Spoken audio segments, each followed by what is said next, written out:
Yeah, welcome to Jake on Film. As always, exploring the outer edges of the film universe. I'm joined by the legendary That Phat Samurai Guy. Thanks for being here. What is going on? Jake on Film? What? I'm on Jake on Film's channel? What is happening? Is this real life? What's going on, brother? Hey, it's an honor to be here and chat and film with you, brother. Thanks again. I mean, absolute pleasure. I think we're coming from it's London to California, I believe. Yes. Yeah. Magic of technology. We still made it happen, though. That's right. We will not be deterred. That's what we do. This is a very special one because in the past we've just done, our usual video reviews. This is the first sort of, live chat that we're doing. So it's a big one. Well, I'm already digging the background, brother. I'm seeing Batman. Is that Predator on the left? That is Predator. Yo, let's go. Got the Predator poster right here, man. Representing Predator shelf. Is that Jackie Chan on the right? That is Jackie Chan. Oh man, I'm jealous. You got a Jackie. Where'd you get the Jackie Chan figure? That was a long time. Yeah, I got it as a present from my brother many years ago. I think he got it online from China, I'd imagine. But yeah. That's a classic. Nice. And there's also a signed Jackie Chan, but a bit blurry. But it's from. Oh, you got an autograph too. Oh, how awesome is that? How awesome is that, man? Yeah, man. He came to Planet Hollywood in '98, and the '90s. The '90s. But no, you can't beat. I'm sure. We're gonna be going back in time today. I can tell because there's so many classic movies from the 80s and 90s, man. An era that will never be repeated. You know, it's true. A legendary. Some say topped. May never be topped. Some say. I am not going to argue with that. But I love your channel, man. I love your channel. Well, thanks. I think I was following you before you discovered me. And you have so much awesome content, man, that I'm still trying to catch up. There's so much I haven't watched yet, but dude, like the editing and the production value, it's mind blowing, man. So, congrats on the success of your channel, and it's growing, it's on the rise, and deserves a lot more love. So everybody watching this right now, and usually we do this at the end of the video. Fuck it, we doing it now. Oh, can we curse? Can we curse? Yeah. All right. It's kind of too late anyway. yeah. But yeah, subscribe to Jake on Film, baby. Watch the videos, like them, share them. Brothers on the Rise. And I loved your interview with Scott Adkins for Hitman's Holiday, man. Oh, thank you. How awesome was that? That must have been mind-blowing. That was amazing. Yeah, that was amazing. It was just one of those sort of serendipity moments where they needed somebody, to fill some shoes, and it was like Jake on Film was there to do it. That's right. And, it was great. Yeah, Scott was great. The directors, the Kirby brothers, were brilliant. They're really sort of communicative, and it was great fun, and it was fun watching it with an audience. That's amazing, man. Yeah, I can't wait to see what they got coming up next. Yeah. They said they're working on something, but it was top secret from when. So we shall see. Yeah. But of course, again, subscribe to That Phat Samurai Guy. You got about content. You've got crazy content on there. Everything you can imagine. Unboxing. Yeah, we're all reactions. We're all over the place. We don't know what we're doing. Just keep rolling with it. Yeah, but yeah, thanks again for the plug, brother. I appreciate it. But yeah, martial arts, action, horror. Hey, stop on by, everybody watching, and subscribe and check out the channel. Not many better genres than that. But, right? Oh, it's a special thing.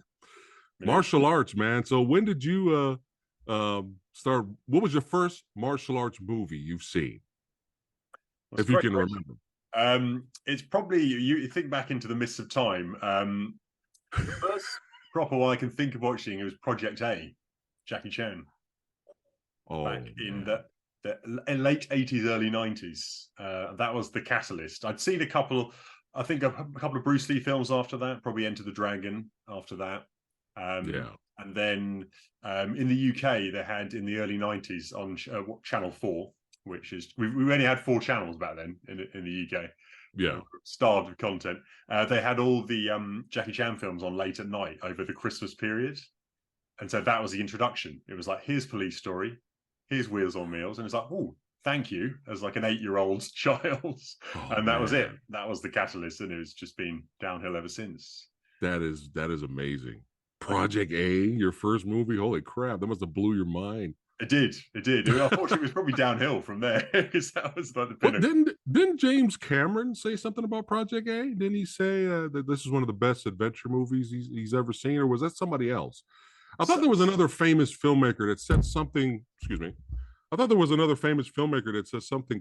Said something about quoted something about Project A. It may not have been James Cameron. It's probably somebody else. Tarantino. He always likes to on, because he's always such a big fan of those, and he worked a lot with he who shall not be named, Weinstein, in those collaborations of the US version. So he's always a big fan. So probably Tarantino. Probably Quentin. Yeah, loves it. Project A. But I do have I do have a few getting to know you questions. All right, my good man. Which again we should expand on. Little quick fire ones, if you'll. Sure. First one is favorite fictional character. Favorite fictional character. Oh man. Man, that's tough. You put me on the spot. You put me on the spot. You got so many. There's so many. Yeah, it's a tricky one. Man. Oh. I'm gonna say Tequila from Hard Boiled. That what an answer. Yeah, I'm gonna say Tequila, man. That is genius. I mean, I'll be walking around with the match in my mouth for no reason, you know. People are looking at me weird. Playing in a jazz bar and just shooting 2 guns. Yeah, I mean that question. I have like 5 billion of them, really. Yeah, favorites. But yeah, Tequila, man. I just love that character, and Hard Boiled is just fire. It is unbelievable. Yeah, as you know, we did one on our channel about Hard Boils. It's just of all those, you know, because there's so many of those John Woo like gunplay, heroic bloodshed movies, and that's got the best. I mean, it's just the action, action after action, just unbelievable stunts, and it just keeps going.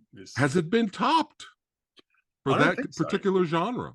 I don't think it has. I think there's been attempts. You've got films, you know, things like A Better Tomorrow, which came forward. It's a bit more of like a proper movie, and there's a bit more story, where it's Hard Boiled in terms of the action. I don't think it's been topped. Yeah. Maybe the killer gets close in terms of action, but Hard Boiled is just, man, still to this day. You know, we did we have a series on our channel called Versus, which I would love to invite you on some of those, man. You know, when I start bringing Versus back a lot more. Yeah, sounds good. Kind of been on a hiatus, but we did an episode where we did Hard Boiled versus John Wick Chapter 2, I believe. There was no 4 yet. Okay, I hadn't got to 4. Yeah, 2. And that was a really fun and interesting episode. But I mean, come on, you know who won that? you know which movie got all the votes. Majority of the votes at the end. I mean, as you say, is there a cooler cop out there? I even love the PS3 video game Stranglehold. I love that. Yeah. Right. Well, Did you know about that game? No, I didn't know about that. Yeah, the John Woo produced it. Chow Yun-Fat's in the game. You're playing Chow Yun-Fat. It's a PS3 game called Stranglehold, and he plays Tequila. It's an official sequel to Hard Boiled. Really? Yeah. Why isn't there a Hard Boiled 2? I don't know. It should be. It should be. Oh yeah. Yeah, too much else to make, I suppose. But I got an even trickier question for the next one. Unfortunately, for you, it's best action film ever made. Could be Hard Boiled. I know, it's scary to say Hard Boiled. Oh man, I'm trying to mix it up. Fuck it, we're going Hard Boiled. I can't argue with you. Because I was, there's Die Hard. I love Predator. I mean, there's Commando. There's so many. It's hard, but I mean, you just can't go wrong with Hard Boiled. No, I mean you're right. Probably there's multiple answers really, but it's just Hard boiled is certainly up there. If somebody out there says Rush Hour 3, you're wrong. Or Taken 3. Yes, there you go. Even that's a better one right there. Exactly. What about best horror film ever made? Oh, that's tough too, because there's so many different genres of horror. Yeah. Best horror film ever made. Usually comes down to preference of type of horror film, I guess. Yeah, I'm gonna go with. I know this is a cliche. This is a cliche Yeah. answer here. I'm sure everyone you've asked is probably going to give you the same one, but I'm going to go with. I'm going to go with Dream Warriors. I'm going with Dream Warriors, Nightmare on Elm Street. Nice. That's a great one. You can't go wrong with Dream Warriors. You just can't. Yeah. It's fun. It still has that horror element. Yeah. You know, it's got comedy. I mean, screw it. Yeah, you can tell they tried to add some more elements, didn't they? They had like powers, didn't they, within the dreams, the characters. Yeah. Yeah. I'm in a fun mood because I'm on Jake on Films channel. So I'm like thinking of fun horror. You're delivering bombs here. That's what you're doing. I'm like, Dream Warriors, screw it. Yeah, cracking. Return of the Living Dead. Return of the Living Dead. There we go. I'm sneaking in another one. Gotta get a zombie one in there. And as I see a Batman behind me, if you got a favorite on-screen Batman? Oh, it's Keats, man. It's Keats. I got the Keats back here. I got to represent. It's Keats. Here's the thing, though. I appreciate everyone's attempt. The old Adam West. He's hilarious. And I enjoy Bale's shot at it. And well, I can't really say George Clooney. Is it really George Clooney's fault? He tried. His fault. Maybe if he was given a more serious, direction, it'll be more serious. Maybe George Clooney would have been a better Batman. All I see with George Clooney's Batman is I just see him, Poison Ivy. What can I do for you? That's all I see is the ears doing that. Val brought a little bit. Yeah, Val brought a little bit something different, but I'm one of the rare few that actually like Ben Affleck as Batman. And I'm in the minority there. All of the movies, they were all failures, unfortunately. But I enjoyed his take because it was almost like you're seeing, Frank Miller's Dark Knight on screen. Or the Batman Arkham Asylum games, like you're seeing that big, huge tank of a Batman just destroying people. Just you're done. You're done but Batfleck shows up. But I'm not counting the Joss Whedon Justice League Batfleck. Yeah. That is trash. Yeah. Everything else, I thought Ben did a good job. Yeah. No, I agree. Poor Ben. How sad is that? How sad is that? Again, he gave it a good go. You play a Marvel character, and then that fails, and then you end up playing a DC character, and that fails worse. I feel sorry for him. Oh, bless him. Yeah, I've got a soft spot for that old Daredevil. There's something about it, like the rock. The director's cut of Daredevil's actually kind of legit. It's all right. It's got I've seen it. It's got a Coolio cameo, isn't it? That's so bizarre. It's so bizarre. What's Coolio do? What is this, China Strike Force? What is Coolio doing in there? But yeah, rest in power, Coolio. Yes. But yeah, no, it's, I don't know if you guys are aware that are watching this right now. There is a director's cut of Daredevil, and a lot of the cheese they took out from the theatrical. There's actually a little more action. There's more violence. You have Bullseye instead of where's my costume? I need a bloody costume. Well, in the director's cut, he goes, I need a fucking costume. You know what I mean? The fight with Kingpin at the end was longer. It was a little more darker. Yeah, the director's cut. People just did. I don't know if they know the director's cut of Daredevil exists. Yeah, no, it's a good point. It's Yeah. good, good highlight on that because it's Yeah. sort of rarely discussed. I think everyone would Have just you thought, seen the differences of both versions? yeah, I have seen both. Yeah, and yeah, definitely thought the director's cut was so much better. Like, just Oh you're right, it yeah, had so much more like extra scenes, more going on. And yeah. but yeah, it's still like it's got that sort of early 2000s, Oh yeah, fun about it, yeah, which I enjoy. It's yeah. but Well, yeah, speaking of really quickly, mm, Deadpool 3, there was a rumor announced that Jennifer Garner is returning as Elektra yes, I heard cameo in Deadpool 3. But first off, the first thing in my head, I'm like, why? Why are we doing this? that. Why? Electra's horrible. I paid to see that movie in theater and almost fell asleep. Um, Not her fault, not Jennifer Garner's fault, but it was just that movie was really Yeah. disappointing. I was so excited in the theater. I was like, "Oh man, she's gonna fight hand ninjas. I'm gonna see Elektra on screen ripping up ninjas with her sai. Let's go!" And no, guess what she does? She turns on the stove, leaves the gas on, and lights a match and blows up the ninjas. And that's it. That's all you get. Thanks for playing. I was so pissed. I was so pissed. But anyway, maybe it's comedic take they're doing with Elektra showing up. Yeah, So yeah, you might as well throw Ben as Daredevil in there too. exactly. That's the sort of Yeah. like fourth wall breaking that Deadpool likes to do, isn't it? So Mm-hmm. it wouldn't surprise me if there's a little Yeah. joke in there about lecture. Well, even better going back to the kung fu stuff. Have you got a favorite Jackie Chan film? They're always fighting each other. Mm, They're always battling each other, right? Like one inches out the other every time I think about it. And it's Police Story hmm and Drunken Master 2 Nice. are Yeah. doing this all the time with me. They hmm do that all the time with me. Yeah.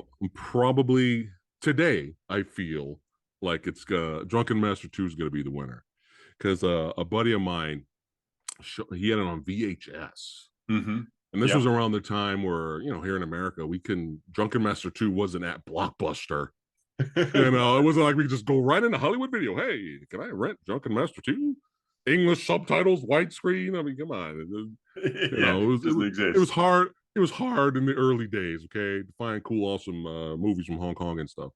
But I watched it in his room, and I couldn't believe what I was watching, man. Like I was just like, I just every single action set piece topped the one before it, Mm. and that finale throwdown with Ken Lo, and I mean, it's just I couldn't believe it, dude. You Yeah. know what's so funny about that is when Legend of Drunken Master, which is what it was retitled when it was released here in theaters, Yes, that's the US version, right? isn't it? Re-released in theaters 5 billion years later. hmm It was kind of funny because we were like, yeah, let's go see it on the big screen, even though we've seen the movie a billion times at this point. So me and my buddy went to go see Legend of Drunken Master on the big screen, and it was cool seeing it. And you were like, hey, this is awesome, right? And the people behind us, when it was over, they really enjoyed it, which was awesome. But Yeah. they were like, man, this is like one of this Jackie Chan's on roll, man. This brand new movie. This brand new movie of his, man, wow, this is so much better than the last movie he made that came out. And I was like, wow, they have no idea. This was like, what was it, 94? Yeah, 94. Yeah, it was like they have no idea. They have no Yeah. idea. But I didn't want to ruin their fun. I wasn't gonna be Yeah. one. I wasn't gonna be one of those guys. Well, actually, I wasn't gonna be one of those guys. But I was just like, wow. But that happened with Iron Monkey too. When they re-released Iron Monkey over here in theater, Mm. people were behind us were like, man, that was. They had no idea it came out in 1993. Yeah, I yeah, think yeah. Iron Monkey did. Yeah. No, you're right. Yeah, it's 93.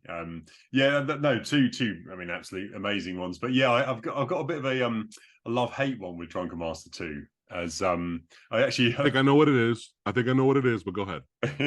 Go ahead. is the fact that even though the action's amazing, and there's so much Yeah. good things about it, in terms of the plot and Jackie Chan's character, but he acts like a sort of like a 12-year-old child in plots, and it's Right. very strange to watch.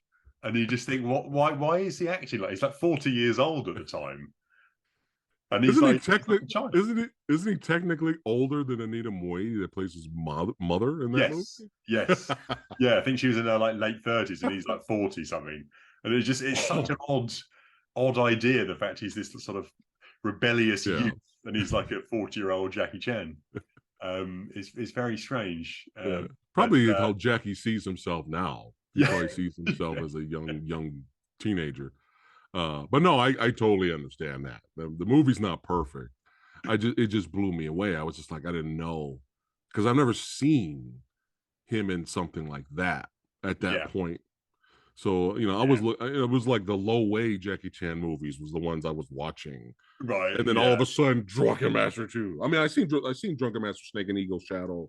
And then, you know, I was warmed up to Drunken Master 2. But I thought you were actually, no, that was a great criticism. You're right. You're right on that. But I thought you were going to say wire work.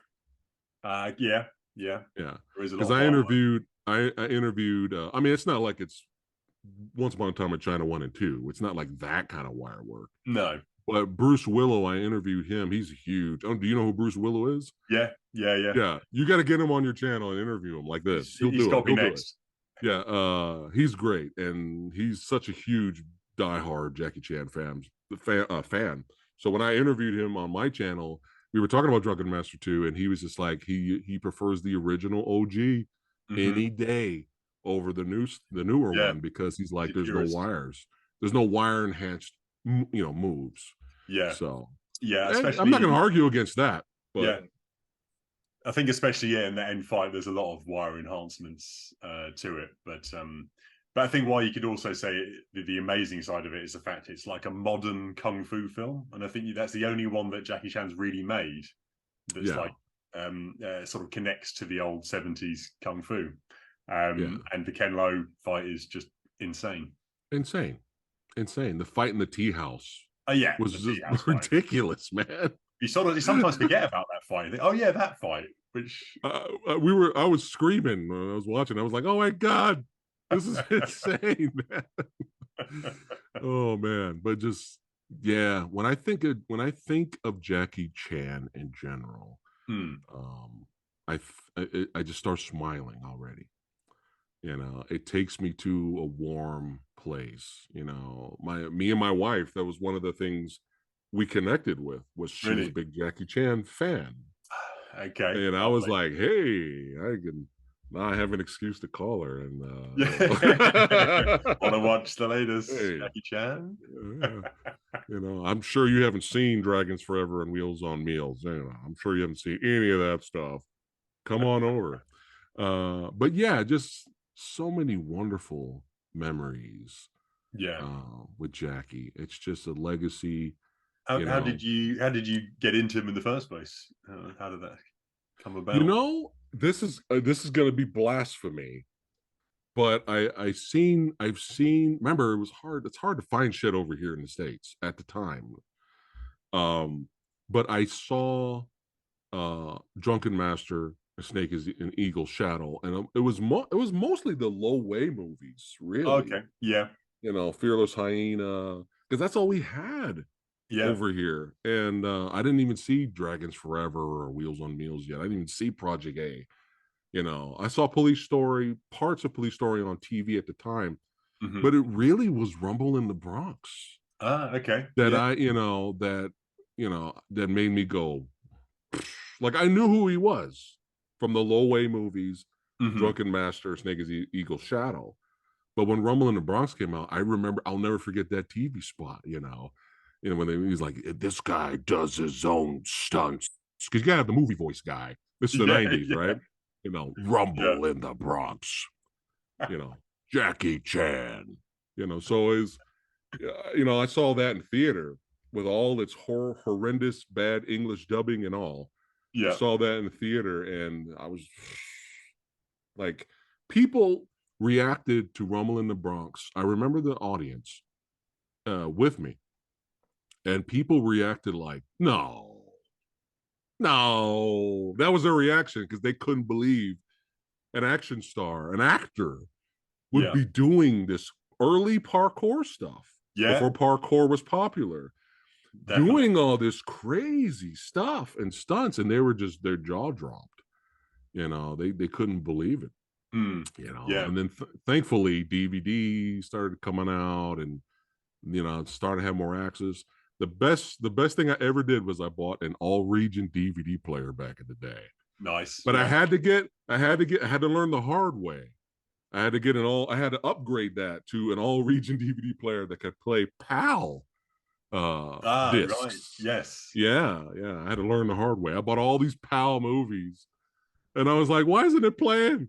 So it's you Yeah. guys' fault, man. It's your fault.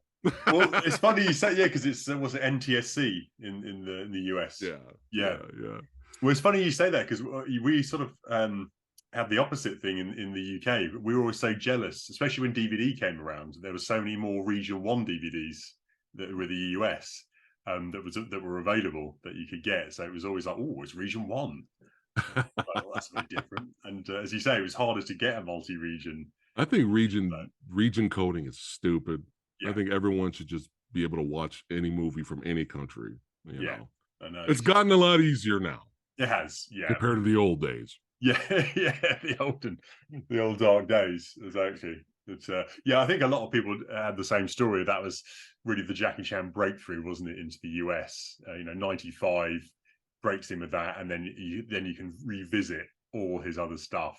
Yeah, sort of on a path to Rush Hour from there, sort of thing. Yeah, Rush Hour was probably the big, huge hit for him. Because we had was like Rumble in the Bronx, and then like First Strike came out. Yeah, and then it's like for from the general audience over here, Jackie became kind of like a cult. He had a cult following now. Yeah, people were like, "Hey, it's the funny badass martial arts dude that does his own stunts. Let's go." So let's go see First Strike, and then Mr. Nice Guy. But I think it was really when Rush Hour came out that it was just huge hit. Yeah, definitely. Because he started to because those films in that period where you think, right, First Strike, Who Am I? They're very much like international market in mind. They've always got international actors, and it was a build-up, and then eventually it was like, okay, here is our My American Movie. Here's Chris Tucker, chuck him in there. Yes, Rush Hour 3 doesn't exist. There is no Rush Hour 3. I don't know what you're talking about. Well, just forget it exists. Yeah, I would agree. I've wiped it from my memory. Really, something about it being in Paris. Did you hear about rumors of 4? Well, I keep hearing rumors about 4. Just like leave it. No. Chris Tucker hasn't worked since 3, I don't think. Well, speaking of, I know, right? Yeah, speaking of Who Am I? Who am I? I had to do it. Speaking of Who Am I just interviewed Ron Smorenberg on the channel, and he had great stories, just his whole career. So it was what a sweetheart, that guy. What a sweetheart, but I wouldn't fuck with him. Yeah, those legs. But yeah, he's a great guy. But yeah, I mean, how insane is that? That you never done a movie before, you never learned movie fighting before, you never done any of that, and your first fight ever, is against Jackie Chan on the rooftop. No pressure. I mean, I know, no pressure, but I did see. Who am I? Yeah, I mean, that's a great end fight as well, on the rooftop. But do you have a favorite end fight from Jackie Chan's movies? What's your favorite? Well, I mean, again, it's a great question. I think again, I'd have to probably say the mall fight in Police Story. It's just as I said on the channel, Glass Story. Glass Story, yeah. Greatest sequence ever committed to celluloid. I haven't seen it bettered since. It's been homaged. Police Story. What, Tango and Cash, Brandon Lee and Rapid Fire. There's been a lot of homages, but I mean, that's why. See, now you got me. Police Story's inching out Drunken Master too. Damn it! It's insane. A buddy of mine recently hit me up, I think a couple of months ago, and he's like, "Yeah, man, I've been rewatching." I think he had the the Police Story trilogy. He bought it, the one that was released by Eureka. Mm-hmm. And he's, he hasn't seen those movies in 5 billion years. And he called me and he's like, dude, I just got done watching Police Story. I haven't seen this in years. Holy shit. That was his response. Right. Yeah. It's a amazing. Fair one. Yeah. It's a fair one. Yeah. We, me and my partner on Jake on Film, we went to see the trilogy was on in Prince Charles Cinema, which is Leicester Square. And it was great. Yeah. And it was just seeing it again on the big screen, and we both just said to each other, it's like, yeah, is there a better end sequence? I just don't know if there is. Just the intricacy, the length of it, the glass, yeah, and some of the and yeah, just the mix of movements. I think he's, there's kung fu in there. There's like judo throws. And then he slides from the pole at the end just to top it off. It's just ridiculous. It's man, and to think that whole movie. Sometimes it works. It works out when you fail in life. Remember that. Yeah. All you guys that want to be filmmakers and martial artists and stuntmen and get into movies, sometimes you need to fail to succeed. And that whole movie was kind of a shot dig at the director that did The Protector.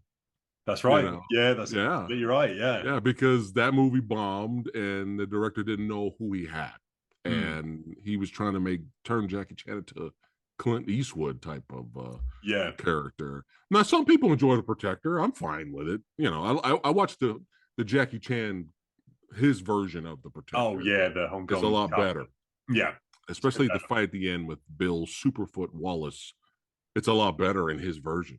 Yeah, it's interesting to see them. Yeah. But I heard that the director of The Protector saw Police Story and he couldn't believe the talent he had. He had no idea Jackie was that kind of Jackie. Yeah, that's what he can do. But yeah, you're right. That is so true. It's just it's a reaction movie. Like I'll show you. Hold my Police beer. Movie? Hold my beer. Watch this, and then boom, Police Story. Oh, I just thought of another homage. Bad Boys 2. Yes, there was another homage. Yeah, scene in that. Yeah, that's right. Michael Bay must have. He's obviously a fan as well. Yeah, and as talented as Michael Bay is in shooting action, the homage was fun, but it still wasn't as good as Police Story. No. With all the cars going down the hill in the beginning of the movie, crashing through villages. Yeah, through the shantytown. It was fun in Bad Boys 2. I like Bad Boys 2, but it just wasn't as good as Police Stories. The thing is, as we always try and sort of say on the channel, it's so hard to replicate because they just did everything for real. Yeah, just real stunts, real people getting injured, and you can't replicate that with modern techniques. It's just no. You're correct. Speaking of real stunts, I have to ask you this: is that you're huge? Obviously, huge diehard Jackie Chan fan. Do you consider this an insult that people are now calling Tom Cruise the Jackie Chan over here in the States? Or it's a compliment? What do you think? Are you insulted, or is it kind of a compliment? I'm not insulted. I think I do know where they're coming from, and I would say I do respect Cruise. He's entering his, what is he, in his 50s, and he's doing these stunts. So I think it does hold some water. Obviously, they're very different, right? Different actors, and I wouldn't be insulted by that. I would say, actually, to be fair, there's been some, because Jackie Chan has been doubled a lot in his career. Yes, even in his early, when he was younger, and I think that, which is fine. But I think some of the advertising, especially when you say Rumble in the Bronx, it was always no stuntman, no equal. In that film, he's doubled. Yeah. So they're, I think, a little bit disingenuous sometimes when a lot of the marketing is always like, oh, he does all his own stuff. Doesn't do all of them. Yeah, some of them, as all actors at that time do, because you don't want to get injured. Even though he did anyway. So sometimes it's a little bit tricky in how they say that, but to be fair, him and Cruise both doing stunts for real. You can't beat it. And probably Tom Cruise despite him being a tad narcissist, he's probably one of the few people actually is making movies with real stunts. So Yeah, fair play yeah, to him, yeah, which is great. yeah. And it's funny because if you rewind back to Risky Business, and if you saw that guy slide out in his underwear singing, you know, and you told me, hey, that guy's going to be doing some Jackie Chan like stunts in the future, I would have been like, get out of here. Yeah. Like, get the hell out of here, man. What are you talking about? But yeah, I know Jackie has used stunt doubles here and there, but I don't really look down on it that bad because it's kind of like, look at what he's actually doing. So, oh no, he used a stunt double here and there for a few shots. That's it. Burn all his movies. Yeah. Throw it away. It's still like cracked his head open. You can forgive some stuff. It's fine. Oh yeah. I've forgiven him. Yeah. Well, what is that? What is that glass you got there? What is that? Oh, this is Siren Brewery, which is just a local one in East London. Nice. Back to Batman there really quick. Is that from the animated series, right? It is. Are you a fan of the animated series Batman? I'm a big fan. Yes. Is it the greatest animated series of all time? It might be. I think it probably is. Yeah. I think it is. Again, I think I was spoiled. It was one of the first, back in the early 90s I watched. I was like, oh, this is amazing. It's about Batman. And then it's only sort of later on you realize how good it actually was. Yeah. And then, this was anyway, there you go. Warner Brothers store had one of these. It doesn't. Nice. Everyone who sees it says, "Does it do anything?" I was like, "No, it's just a bust." This is the bust. Or is it a bank? Is there a little slot in the back? There you go. No, it'd be good if it was. Yeah, but no, it's just it's a bust, like the Romans had, but to a Batman. Got to represent Kevin Conroy, son. Yeah. Oh well, yeah. R.I.P. to the ultimate Batman, of course. I'm not going to argue against that one at all. I'd say the Justice League cartoon probably comes close. Great. 2000s one was. Oh my God, Unlimited, and I mean, it was so good. That's just close. It's like, how do you cancel that show? I couldn't believe it. I was like, wait a minute. There's only 3. I think there's only 3 seasons. That's it. Yeah, that's right. Yeah, I think. But I was just like, how do you cancel this? Yeah, it's amazing. Fantastic. Yeah, fantastic series, that one. But there we go. They had to move on. Yeah. Well, thankfully for DVD and Blu-ray, I think it's on Blu-ray. I'm not sure about that, but we can always watch the classics. Yeah, exactly. Again, it's probably in Region 1. It's our fault now. We'll take the hit. We'll take the hit over. But yeah, so you had that sort of run with the Bronx. Went back to sort of the classic Lo Wei years. For those that don't know, which probably most do, this is sort of those early films that he made under the director Lo Wei. Directed a couple of Bruce Lee films, but they're in questionable quality, but they've got a charm to them. Yeah, there's some good stuff. Some fun things. Snake and Crane had some. I mean, there's some good stuff. Very solid. There's some good martial arts in those.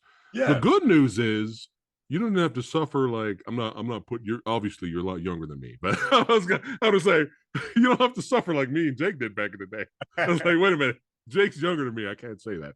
But the good news is for you guys now today, all of these Lo Wei movies are all Blu-ray remastered, and you can experience them in its original language, widescreen. So now when you watch those Lo Wei movies, you'll probably enjoy them a lot more than when I did with the old VHS pan and scan picture quality like shit. Yeah. Horribly dubbed. So that's the good news for you guys if you ever want to dip into the Lo Wei. Yeah. It's Lo Wei cinema. I think that's another thing. Yeah, we've few of us talked about on this channel and a few others. And the shout out to the Asian Cinema Circle, which we're part of, which is a group of YouTubers. So I'm going to copy you on. Hell yeah. Nice. Your side. But yeah, they mentioned it's a truly like a like a second golden age at the moment with so many of these Blu-ray releases through Eureka 88 Films. Yeah. Stuff that had never been released before in the UK and the US. So no, it's great to have all these titles that before it was just some bargain basement VHS you might be able to get if you're lucky. Yeah, or you get like a 5 movies on one DVD with on a picture of with a picture of Jackie Chan from Rumble in the Bronx on the cover. Great, classic marketing there. Yep. Yeah, that's absolutely classic. Oh my God, that just I might actually still have it somewhere. That just reminded me, I came across this VHS tape. I might still have it. I don't know where to find it right now to show you, but I could have sworn on the cover it said, for the first time ever, Bruce Lee versus Jackie Chan. And I just bought it. I don't know if you're aware of this. So I just bought it, and they're on the cover, like they're gonna fight each other. And I bought it. I was like, what is this? And I bought it. It was really cheap. I put it in. Oh my God. I'm not doing it justice. You might be able to, it's like face to face. You might be able to find it on YouTube. I don't know. But the beginning, I could not stop laughing. They like superimposed Bruce Lee from Fist of Fury, like in the same movie, where Jackie Chan is like doing like some drunken master stuff, and they like barely touch each other, and then that's it. It's like it's like 10-15 seconds. That's it. And then after that, it's like public release of fight scenes from Jackie Chan's movies, like highlight, and after that, just Bruce Lee highlights to kind of fill out the tape. But the beginning is literally like 15 seconds, and they're barely touching it. I wish I could find it. If I find it, I'm contacting you. I'm going to show you. If I find it, I'd love to see it. But it's hilarious. Oh man, I can't remember the name of the movie. Maybe you can help me out here, Jake. But all these old classic low-way movies in the early films are getting these Blu-ray treatments, except for the one Jackie Chan martial arts movie where it's in 3D. Yes. That is not, is that even on DVD? It's not, no. What's the name of that movie? Magnificent Bodyguards. Yes. And that's actually I thought that's one of the better low-way films, actually. But yeah, you can't get it on DVD. Again, it's probably a region 1, out of print or something. But yeah, no, you can't get it at all. And you're right, it was filmed in 3D, wasn't it? Yeah. You see Jackie Chan with the staff, and he's like hitting towards the camera like this, like a snake. Yes, the snake attack come out like that, the little fake snake coming at you like that. And I'm like, I mean, you don't have to go crazy and like actually get the 3D print so that people can watch it on 3D TVs with their glasses. Yeah, like, no. Just release it on Blu-ray. It's fine. I think that's one of my favorites. Yeah, I always admit, because he's trying to he's protecting, as he's a bodyguard, he's protecting a king who's being transported, and there's other crazy characters, like a guy who hasn't sheathed his sword since like his wife has been killed, and he just keeps threatening to skin people alive, and it's just full of great crazy stuff. Let's go 88 Films, Eureka, Arrow, Shout Factory. Let's go. Come on. Got to be done. Yeah. Bonus feature, at least. Like, get it out there. I might have like a bootleg that's barely watchable, but I probably last watched it on VHS about 20 years ago. Magnificent Bodyguard. Yeah, you're right. No, that's a good one. Yeah, I think that's the only one of the low way movies you can't currently get. Yeah. See? That's me and Jake are spreading the news, spreading the word. Hashtag it. Magnificent Bodyguards. Fuck John Wick 4 extended version, director's cut. Fuck that. We want Magnificent Bodyguards. Hashtag. Exactly. That's what I want. Actually, I am realistically talking here. Real talk. I am excited for John Wick extended version, chapter 4. I can't wait to see that one. Do you know how much longer it's going to be? I mean, it's I think it's 3 hours, the normal one, isn't it? I don't know the length the full length. I was talking to Marco Zaror about it when I had him on my channel. That guy's amazing. And we were all like trying to start the hashtag, let's go. John Wick 4 director's cut. Let's go. Get it out there. We're trying to so now it looks like it's gonna happen. So it's because of us. There you go. It's because of me and Marco. We are the only ones responsible. That's the kind of power that you wield. Yes. Pressed. Well, no, there's tons of people that want it, so hopefully. Even though I might shock you in saying that I wasn't actually that taken with John Wick 4. I've been hearing that more recently from other people. I did like the other ones, but I felt it got a very samey. I felt the choreography was repeated in a lot of the scenes. And again, there was quite a few CG elements. It wasn't quite as just real as the other ones were, and it got a little bit boring with just the same action. Oh, look at that! And as it was 3 hours, I was a bit like, at least give us some character background. I know the others don't really, but at least give Donnie Yen a little bit more about his character. Yeah. But yeah, of course there was some great action, as there always is. But I felt it was still a bit disappointing because I was excited about it because those. We'll see how I feel about it when I watch it again. I loved it because I didn't know what to expect, and I thought, we had dream matches in this movie, and I thought that we weren't going to get them. Right. Yeah. So, is it perfect? No. You can tell it was supposed to be 2 movies.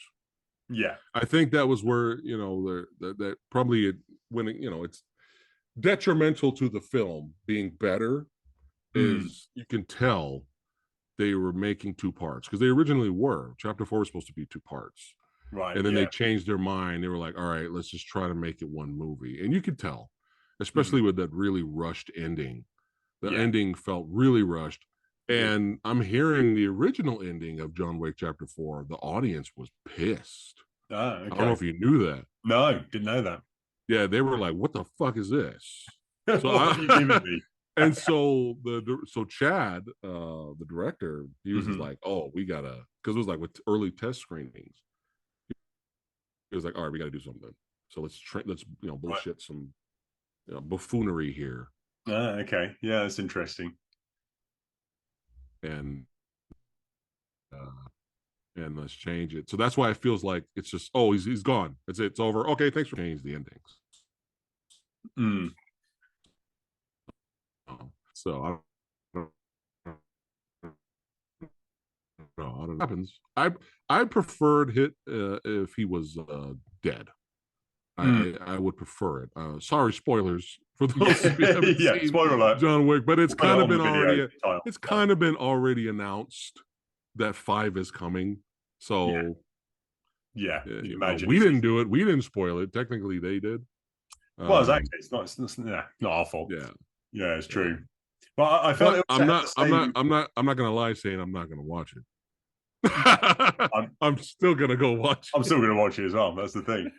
I can complain about it as much as I want, and I'll just go and watch the next one.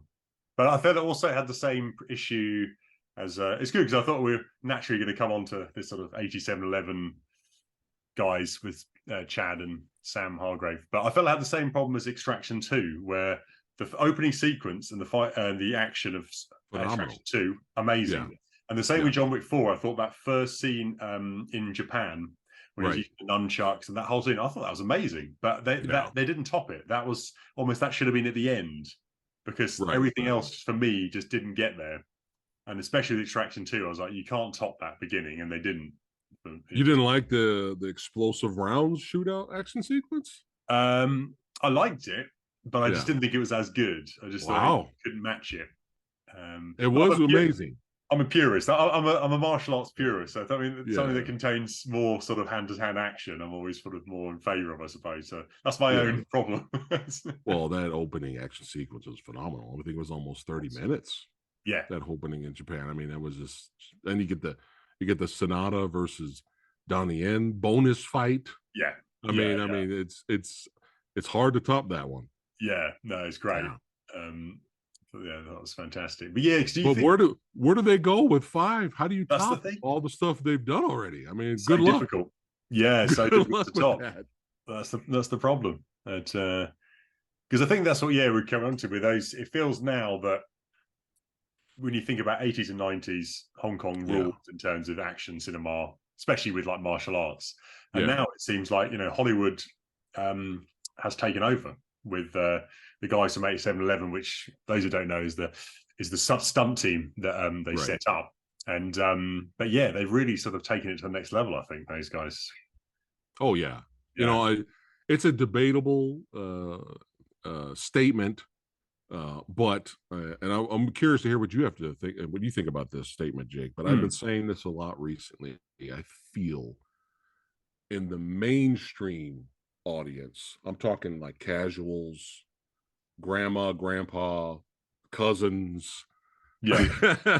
Yeah. I feel, yeah, I feel in the mainstream eye, I feel like action cinema and martial arts cinema is finally getting the credit it deserves in terms of mainstream theatrical releases, straight to streaming releases, even some DTV releases.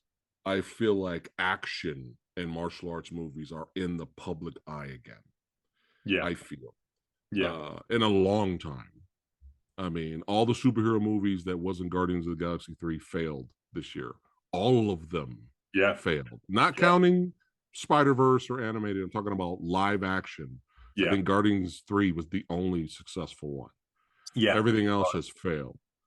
And people are excited again for action movies. Yeah. Like John Wick 4, not perfect, made tons of loads of money, and people are excited. They're excited to see an action movie again. Yeah. Extraction 2, not perfect. I was disappointed with the finale. I enjoyed it a lot, but I was disappointed with the finale of that movie. It kind of was like, the finale, especially with Daniel Bernhardt. Daniel Bernhardt showed up and said, "Hey, hi, I'm Daniel Bernhardt," and then he died. It's like, how do you waste Daniel Bernhardt? You can't do that. You can't give us Daniel Bernhardt blue balls. What are you doing? But he's been around a long time. But it's in the public eye. People are, Mission Impossible, is out now. So it's kind of like people are excited. The public, they're excited for action movies again. Yeah. I feel that way. Will it die and dip next year and no one will give a shit about action and martial arts movies? It's very possible. Yeah. But I think, I think in a long time. I mean, we had Sisu this year. That was a nice little pleasant surprise. Not perfect. But still, it was fun. Did you see Sisu? Yes, I did. Yeah. I was just trying to refigure. Yes, with the Nazis. Yeah. So it was fun. You don't really get movies like Sisu anymore. No, that type you're right. of movie. I think no, I'd agree with that. I think the last had that at the turn of the 2000s when The Matrix came out, and then suddenly Hong Kong became part of Hollywood. Corey Yen did Transporter. Even Charlie's Angels had like Hong Kong choreography, and suddenly there was this massive boom. Star Wars had action kung fu in it with Darth Maul, and then it sort of died off again. But you're right, now it feels like it's come back, but it's come back with actually sort of American stuntmen who obviously they worked on a lot of Marvel stuff, didn't they? There's a lot of the guys, the directors. So I think it is for the moment. It's back. It's about goddamn time. That's all I'm saying. I mean, when was the last? Think about this, Jake. When was the last movie that got released in mainstream theaters that had a guy using nunchucks, and it was a huge, gigantic success? Yeah. Ooh, it's a tricky one. When was the last time? Can't think of any. Right? Huge, gigantic body count. Can't think of another movie that. Recently. It's been a long time. So I welcome it. I champion it. And then you have, again, like even straight to streaming, low budget movies that you'd find on straight to streaming movies you'd find on the Hi-Ya channel, which I, support. And it sucks you guys don't get that out there. I'm kind of bummed about that. No, you don't officially. I think you can get hold of it with VPNs, other means. Yeah. But but yeah, you no, got you're right. small little, small budget straight to streaming movies like Yeah. Eye for an Eye. That came Mm. out of nowhere. And I was just like, dude, wow. Like, let's go. Low budget streaming, I support it as long as it's badass. Big budget, straight to theater in front of everyone's eyes. If it's badass and it's awesome, I'm gonna be there. I'm gonna support it. Yeah. Me and Jake will champion stuff that's kick ass. This is why we are here, baby. That's what we do. Yeah, exactly. That's right. That's what we're all about. Exactly. Yeah. I think, you're right, people's appetites, sort of come back to it. Marvel had their time in the sun, the Infinity Saga was great and they couldn't back it up. And then it's time for a new genre. Or an older genre that's, become new once again. So. Yeah. But those 80s and 90s classics will never be topped. No. Sorry. No. I'm biased. And see this gray hair? I'm allowed to be biased. All right. I'm allowed. Yeah. No, exactly. Did you always have like a favorite of those genres? Did you like the classic kung fu or gunplay or like modern action of the 80s and 90s? 8 Diagram Pole Fighter. Oh yeah. Might be my favorite kung fu movie. It might be. It's one of those. It's one of those quick default, answers. Like, what's your favorite action movie? Predator, right? Because I love Predator so much. It's like a quick default gun to your head, answer. Yeah. But I always do. I always will say 8 Diagram Pole Fighter because I can't believe that finale of that movie. It's just insane. Yeah. And you watch it and you study that in finale fight sequence. And it's just like you start watching other people now. And you're just like the timing and just watching. I mean, at some point, Gordon Liu has Kara on his back. He's got her on his back and he's staff fighting dudes. She's got a bunch of others. Pole, and martial arts, and it's insanity. And you got the monks showing up, defanging the wolves, knocking people's teeth out. Yes. It's wild. Wild. It's just when you go back and watch that, it's just like how long did it take for them to put that finale together? Yeah. And the opening action sequence is insane, and it's such a dark, violent movie, and it's just so good. But there's so many, man. Legendary Weapons of China. I mean, the 36 Chamber, and is 36 Chamber one of the best kung fu movies ever made that only has 2 fights in it? I think it's like 2 or 3 one-on-one fights. That's true. A lot of it is taken up by the training, isn't it? Yeah. In the Shaolin Temple. Yeah. Yeah. Yeah, you're probably right. I think because there's a lot of films like 36 Chambers that they try to replicate, but again, it can't quite replicate it. Just that real classic. Someone asked me, Shaw Brothers or Golden Harvest? If you go to an island and you can only have the filmography from one of the studios, Shaw Brothers or Golden Harvest, and I was like, you motherfucker. I was like, that's like, oh my God. Yeah, that's a question I don't know how I got out of that. I think I came up with some reason to not answer right, question. But they luckily got both. It's like it's like when I think of Golden Harvest, I think of modern day martial art action movies. Yeah. When I think of Shaw Brothers, I think of period piece films. Yeah. A 5-Element Ninja. Have you seen that movie? Yeah. Wild. That's one of the favorites. Keep hitting my mic. I'm excited over here. It's just there's so many, and so many I haven't even seen. Yeah, because there's almost like an unlimited amount from that period. So it's hard to even watch them all. But I see that they've recently there's the Shore Scope set you can get. Yeah, but even that's only a selection too. Yeah. So there's so many more, and again, there's so many sort of blurry VHS used to sort of watch. That like, who knows if that film is still in print anymore? There's so many of those. Yeah, I know. Some of them not even on DVD. I don't think Troy Hark's The Blade is even on Blu-ray. That's not even on Blu-ray, I don't think. No, it's not. That's insane. Why is that not on Blu-ray? Yeah. I know, yeah. They sometimes get these weird, I think it's a lot of like rights issue where you can't sort of get hold of these things. They're sort of stuck in a vault somewhere. Maybe. Maybe. Pedicab Driver. We didn't even talk about Sammo Hung's awesome filmography, man. I actually met him.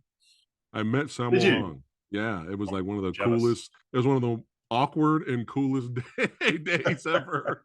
So they re-released Pedicab Driver in theater down there in Hollywood many years ago, and Sammo was there, and he did like a Q&A panel after we watched the movie.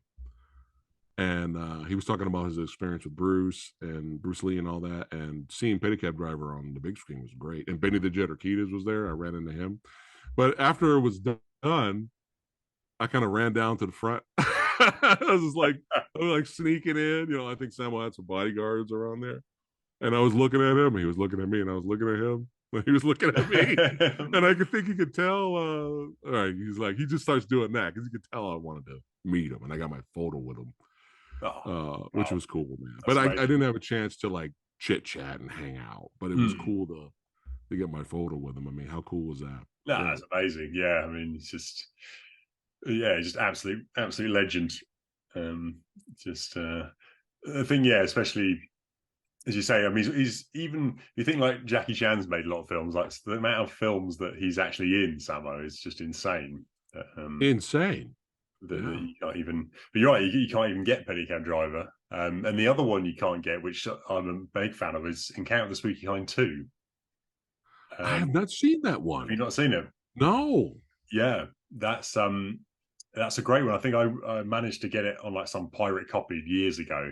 And again, it's not an official sequel like a lot of the Hong Kong films. And I think it's called Ghost Bites Ghost in Cantonese, which is very random.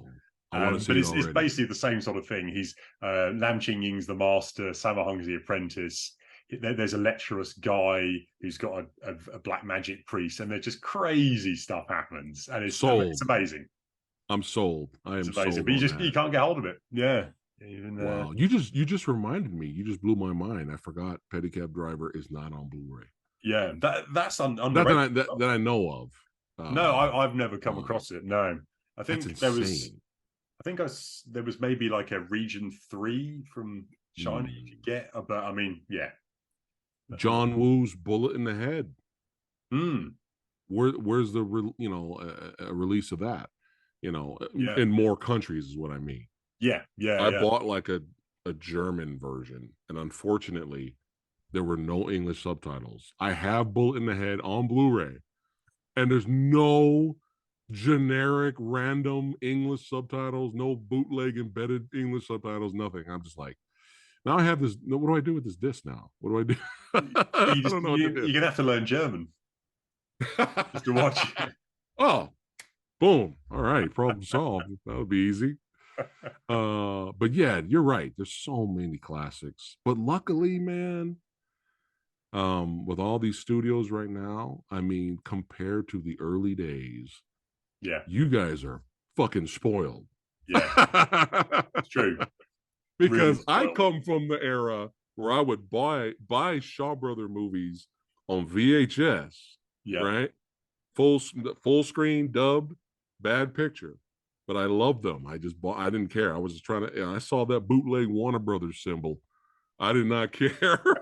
I was like, I got to buy everything with the bootleg Warner Brothers.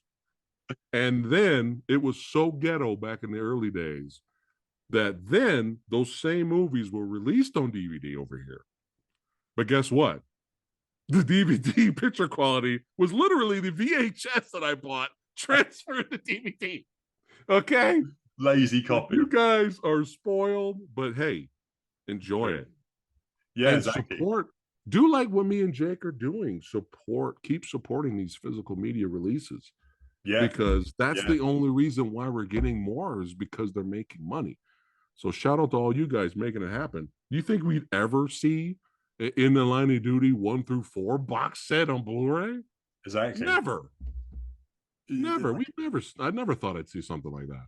Yeah, it's true. We got some some future In the Line of Duty videos actually Yes. coming up, because it's a funny franchise. It's sort of like not a franchise, but is a franchise. Yeah. So that's a fun one. Just like the Tiger Cage movies. Yeah, exactly. It's another Hong Kong classic of, they say their sequels are more like, they carry the same theme but not actually the same storyline. It's like a different idea of a sequel. Yeah. You have a favorite Donnie Yen movie? Good question. Put you on the spot. Those are great questions. Favorite Donnie Yen movie? Probably SPL, I would say.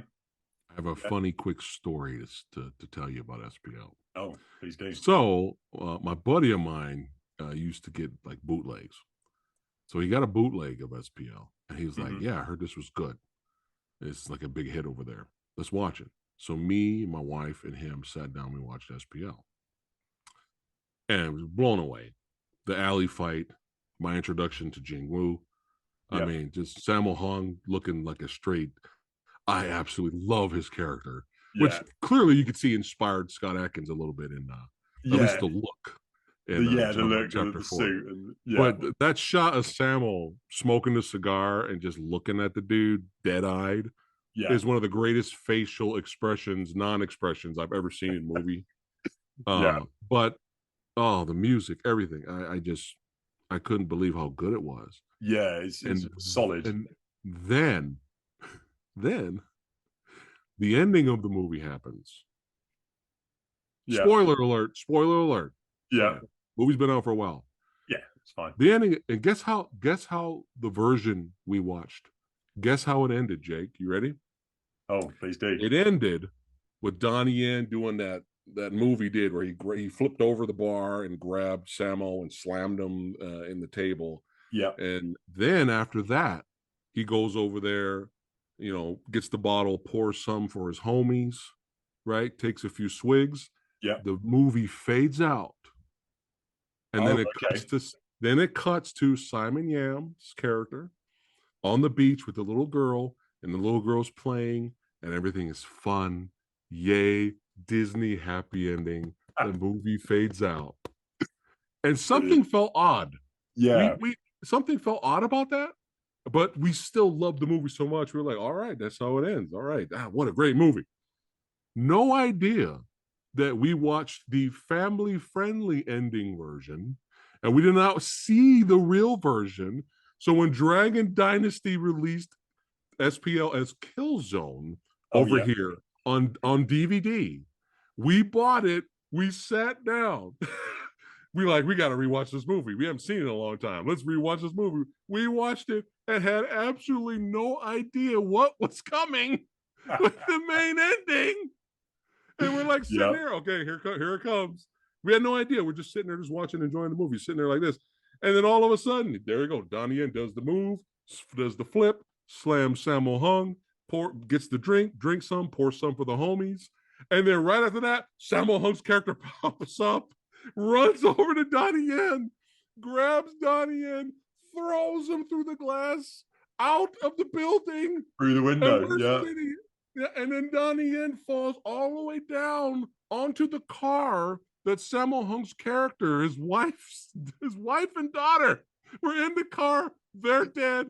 Donnie Yen's dead. And we're grabbing each other over here, dude, because we had no idea. This is the real. It must have been a shock. Oh my God. We did reaction videos back then. It would have been brilliant. It would have got millions of views. Yeah. We grabbed each other, bro. We were like, what is happening? What the fuck is going on? Oh. And then Simon Yan's character dies on the beach. Then you had credits. And then we were just like, it's a story I'll never stop telling other people. Yeah, I didn't realize they cut an ending version. Apparently there's family friendly bootleg releases apparently. Okay. Of certain movies out there. So be careful what bootleg you get. Yes. But yeah, it blew our minds, dude. We're like sitting there just watching the movie, and all of a sudden we're like, "What the hell's happening?" We're like grabbing each other. But we prefer the real ending over the Yeah, bootleg yeah, Disney bullshit ending. yeah. You got to We love it. love a harsh ending. Yeah, and then it cuts back to Sammo Hung just sitting there in shock that his character, that the act he did Yes. ended up killing his family. Yeah. Yo, SPL is fucking dark It's and shit, dark. and It's a, I love it. And I love Paradox too. Paradox doesn't get a lot of Paradox love. is great. Yeah. That's very dark as well. Yay! Hey, there's two people in the world that love Paradox. Have you seen? Well, actually, three people. Shout out to my buddy Kyle Long. Have you seen the reviews and comments and for Paradox? No, no. Oh, they hate it. They hate Oh, the movie. really? Oh, they trash it Right. because of the horrible, dark, sad, depressing ending. They hate it. It's very dark. Yeah. It's a bit unusual. It reminds me of almost like a Korean movie in like a sort of an old boy about how dark it is Yeah. places. Yeah. But I No, love it. right? You can't have Disney Plus endings all the goddamn time, man. No, Jesus. that's what Disney Plus is for. I love it. And we are not sponsored by Disney Plus. Yeah, exactly. Not affiliated. But yeah, I love Paradox. Love it. Yeah, that's a great one. Chris Collins, man. Chris Collins. I've been trying to get him as a guest. Oh, really? But he's hard to get hold of. But yeah, he's great. Busy man. If you got a favorite Donnie, film yourself. Man. You know, I think it's SPL. I think it is. I think it's the best. It's the best in terms of, you're right, the whole film, as in like it's really well acted, the music, everything about it, as well as the action. Yeah. I mean, there's so many. I mean, In the Line of Duty 4 is great. Tiger Cage 2 is fun. You know, Iron Monkey's a classic, but he's kind of co-star in that, really. Yeah, it's true. But you know, there's so many good movies he did do, but I tend to lean towards movies that have an impact on me. Yeah. And you remember them. Yeah. You remember the moment. You remember, it stays with you. That's why I like Paradox so much, is because that movie stays with you. Yeah. After you're done watching it. Sticks out. Yeah. Yeah. Plus it's a special place in my heart for Killzone, because that was like Donnie Yen saying, "Hey, we're still here. You know, we're still here, Tony Jaa. We're still here. We can still do some shit." Yeah.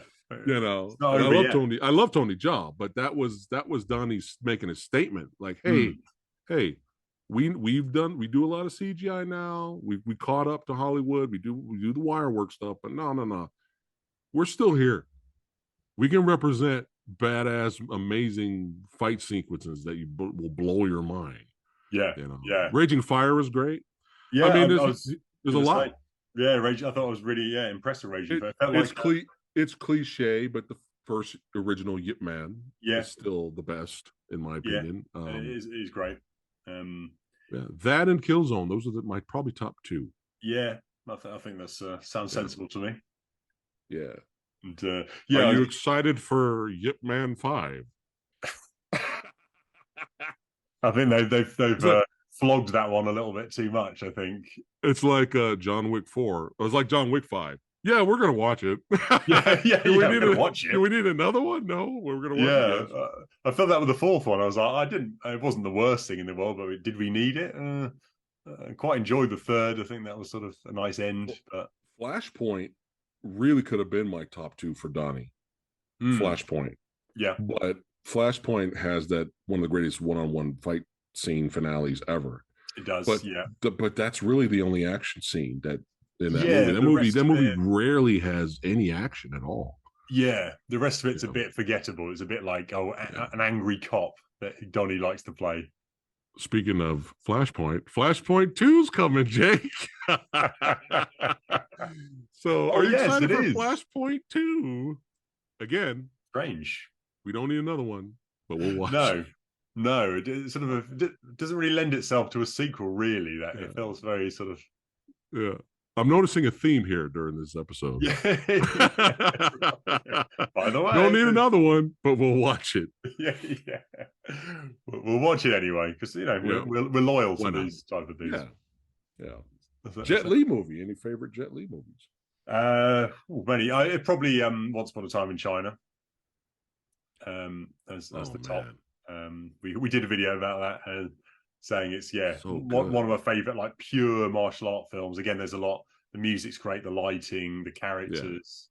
Big fan of that. I do really like Fist of Legend as well, of course. Yeah, I mean it's kind of hard not to like Fist of Legend. Yeah. I think that was a real. It was like a favorite. I think of the Wachowski, now sisters. Used to be brothers. Before they did The Matrix, I think that was like one of the many films they'd watched. And definitely a lot of that style of action is sort of in The Matrix and the MVP. It's kind of funny. Speaking of The Matrix, I had shout out to Robert Samuels. He's kind of a regular on my channel just to hang out. We talk movies and stuff. But he told me that Yuan Wu-Ping really wasn't sure if he was going to do The Matrix. He didn't understand the script. He was like, "What is this movie about? What is this?" Remember, Will Smith turned down The Matrix, so I'm sure, which is killing him every day. That's right. Because he didn't know what he was like. What is this movie? Like, what the hell is this? Weird. He didn't understand it. And Bobby told Yuan Wu-Ping, he's like, "You got to do this movie, dude. You have to do the fight choreography. You have to train the actors. You trust me. You have to do it." And he's like, "All right." And the rest is history. It is. But they're just like Rush Hour 3 that doesn't exist.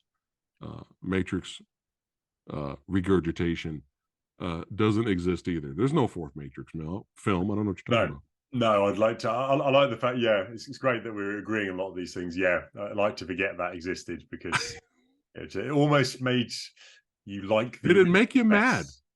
It did. It was frustrating. It was frustrating. I watched it. I remember I was excited. It was. It came out like Christmas time, and I was like, "Oh, I'll watch it over Christmas." It was on streaming, I think, and I couldn't believe it. Yeah, I was like, "Why have you made this film? What have you done here?" Everything about it was worse. And even more disgraceful was the fact the action was poor. That's the biggest. Yeah, the biggest. Come on. Yeah, let's film it in these dark areas with these dark filters where you can barely see what's going on. Why? And what made me upset was I was being sent previs by some of the stunt guys. Oh, really? That worked on the movie that did the same goddamn fight. So when you're watching their previs, how their previs is filmed, the fight scenes look amazing. And then when you watch those same fight scenes in The Matrix 4, it's just fucking horrible. It's just so frustrating. It's in a dark warehouse. It's so frustrating. Like, what did you do? Oh, that is frustrating. Yeah, People, some buddies of mine, like, "Hey, I just got the Matrix 4K box set, bro." And I'm like, "Oh, so you're stuck with the fourth one in there, aren't you?" Yeah, just remove that one. Just Keanu doing this the whole time. Take it out and put in an old DVD of Animatrix instead. Yeah. Put that in there. That would complete it. Oh man, what fun! There's fans of that movie. So if you guys are fans, sure. All the movies we're shitting on. If you're fans of it, hey, it's all that matters. Every movie has to have some love. So if you do like it, then great. There's people out there that don't like the Raid movies. I can't be friends with those people, but I mean, hey, to each his own. Exactly. It's got to be someone for everything, isn't it? Yeah. And speaking of that, Havoc is coming out this year too. Yeah. So we were on fire this year. Oh yeah, no, definitely. Yeah. Gareth Edwards, Evans, I should say. Yeah, I do that too. Someone else. Oh my God. I'm so happy. I'm not the only guy on the planet that keeps doing that. Yeah. I always do that. Similar. Like, yeah. Similar. So no, he's done some great stuff. So you're right. We're in a great time. I think we've got the classic Blu-ray stuff, and then we've got these new movies on streaming and theaters, and We've got. It's a great time to be alive. It is. It is. Yeah. A great time to be a fan of cinema and talk about it. It is. And that's why I love your channel, man. You know. And, well, no, thank you. And same as you with you. You just, you know, you're keeping it, as you say, you're keeping physical stuff going. You know, the love for movies just pours out. Yeah, man. Got to do it. Got to represent. But yeah, man, thanks again for having me here, man. That's been amazing. It's been amazing. Yeah, man. Yeah. We're already brothers. I can tell the way. We're brothers already. So much kinship already. Yeah, we could talk for hours. You know. Yeah, I know. Originally, this was supposed to be a 6-hour podcast. Episode, but we have to cut it short. Yeah, Jake's a busy man, so we got many other things going on. I got to get you on my channel at some point in the future. Oh yeah, I mean, and I'm always willing and ready to come back here and hang out on the Jake Own Films channel, baby. Let's go.